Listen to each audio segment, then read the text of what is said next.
Hello भाऊ. Hello, तुमचं नाव? केदार शिवभक्त. वरून सपकाळ. तर भाऊ, मी तुम्हाला एक प्रश्न करणार आहे. 2025 मध्ये सगळ्यात मोठा लेसन काय शिकलात तुम्ही तुमच्या लाईफ मध्ये? 2025 मध्ये सर्वात महत्वाचं भाऊ हेल्थ इज वेल्थ.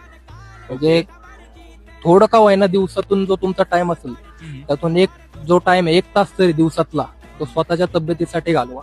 जे वर्कआउट करा, घरी करा, जिम मध्ये जाऊन करा, पण 1 तास स्वतःच्या तब्येती आणि हेल्थसाठी घालवा. कारण ते महत्वाचं आहे, तब्येत स्वतःची. जर तब्येत नसेल, आपली हेल्थ नसेल, तर दुसरं काहीच नाहीये या जगामध्ये. आणि दुसरं जर म्हणलं, सर्वात आधी मित्र. बाकी सगळं झालं ठीक आहे, पण मित्राला फर्स्ट प्रायोरिटी द्या कुठल्या पण गोष्टीमध्ये, असं किंवा काय. कारण जेव्हा तुम्ही कुठल्या दुसऱ्या काळात असता किंवा कुठल्या अडचणीत असता, सर्वात आधी येणारा तो मित्र. अरे धन्यवाद भाऊ, धन्यवाद.